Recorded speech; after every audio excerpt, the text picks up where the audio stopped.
Hello and welcome to Game Slap Plays Mountain Blade with Fire and Sword. This is a spin-off of the original Warband, of the original Mountain Blade rather, much like Warband, but this one is set in Eastern Europe. It features Sweden, the Cossack Hetmanate, the Polish Commonwealth, the Muscovite Tsardom and the Crimean Khanate. And you can join basically one of these 5 factions and seek to eradicate the rest. There's lots and lots of new little additions that aren't in the Warband, not even more so guns. Here we are, here's my character for this playthrough. It's Argus II.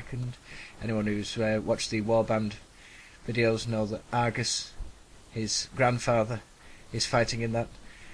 Here we're going to fight General Robert Douglas, who, for some reason, after all that I've just said, looks like he's leading a Scottish army. I've started doing this series at level 5. It just makes more sense, so it gets out of the way of me building up and going around with a little group of about 10 soldiers for a few hours. And here we go. Hopefully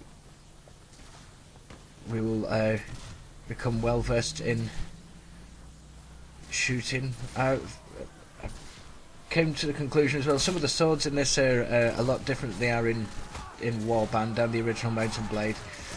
I've keep stumbling across the fact that this sword here that I've got isn't actually a swinging sword. It's like Needle from Game of Thrones. It's stab them with the pointy end, which, as I'm making abundantly clear in this video, I'm absolutely terrible at. So we're going to try and rectify that situation as soon as possible.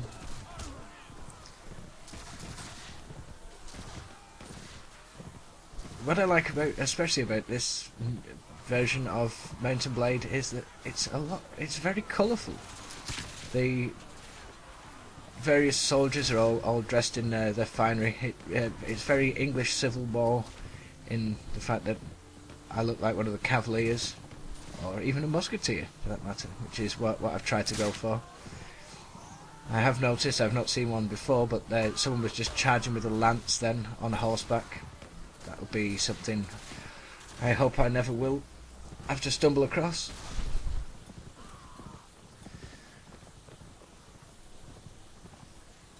I can't imagine a lance is very much help in a gunplay universe. But oh well. There is obviously one of the downsides to using muskets and also pistols is the fact that there is a long reload time, but I suppose if that was a gripe that anyone could make about this game, then you shouldn't really be playing Mountain Blade. The whole premise of the game is to have some sense of historical accuracy. If you didn't want to play a game in which you had to load muskets, then get Half-Life 2 or something. Let's say this General Robert does appear to have actually brought a Scottish army to the Eastern European battlefield. Anyway, there we are. Scottish muskets, yes. He's a Swedish. From the Kingdom of Sweden. Oh well. We'll rescue these people and we're all done. He's got some nice things. There we are. Good rusty, good short broadsword. I think we shall have that. Get rid of the other sword. Some nice new clothes as well. Dare I sport a tartan beret? No, I don't really like that. Quite like my musketeer's costume that I've got. A dragoon. Maybe when I've got a few more soldiers. There is an option in this game. There are mercenary camps which you can go and hire. You can choose to hire people instead of sending out your recruiters like you do in Warband. Well, under the diplomacy mod anyway. And at the mercenary camps you can also choose the equipment that your soldiers use.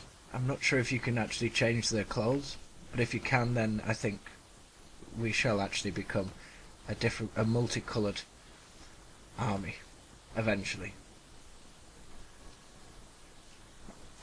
I am Argus II, at your service, sir. I want one of your magnificent hats. And also one of your bandoliers as well. Alright, yes, I suppose we'll become a tax collector for you. Unlike Warband, it seems to be a little bit more difficult to sign up and become friends with one of the particular factions in this game. Ah, there we are.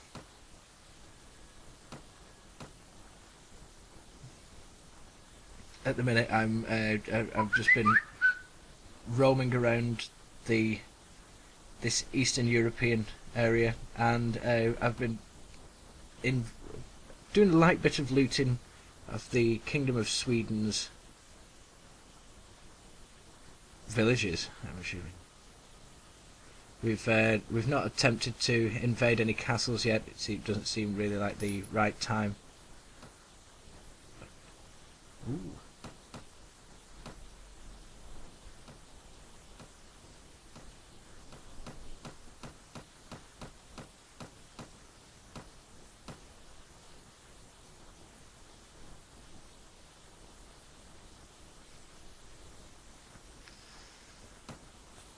Big bag of bullets.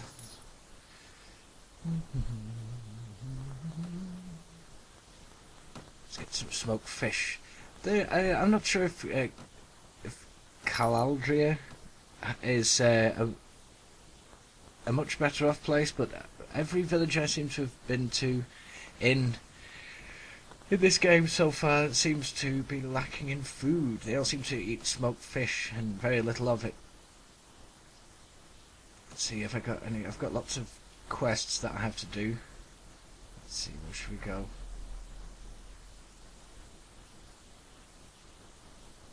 Right north.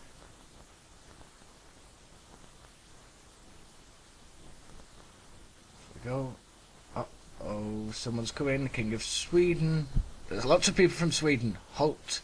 Argus, you're certainly making a name for yourself amongst my allies, not least of which General Robert Douglas, who I wager is still tending his bruises. Not so much his bruises, we chopped him to pieces. Alright, probably lose. We have 58 troops fit for a battle against their 71. Well, we'll charge the enemy anyway. Okay, people. Party. In Warband, when you press the 0 button, you call everybody. In this, it's your party. You see them in the distance. The smoke of their muskets.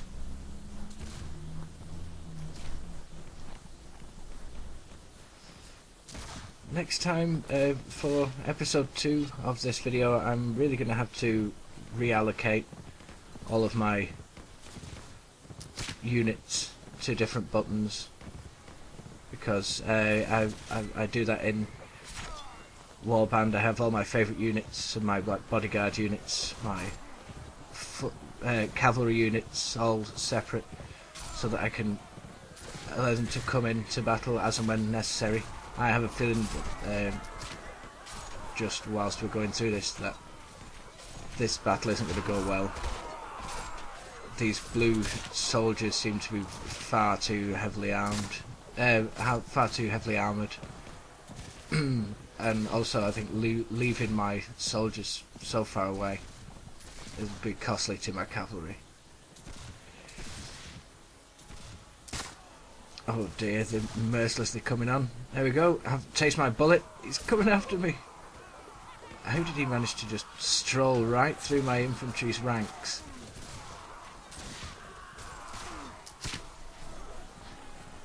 I feel like William Wallace at the end of Braveheart, where he's looking around at the battle just going pear-shaped. My god, I need whatever that was then that just hit me. A musketeer. Yeah, it was a musketeer. All dressed in shiny armour. I'm going to have to get me some of those.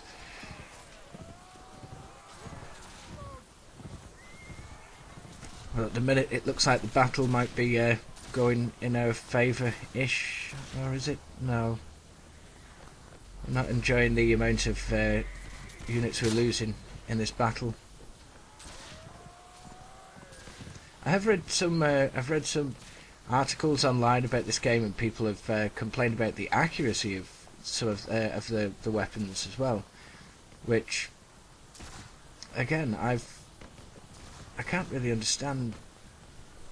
I've not. The only time I've ever missed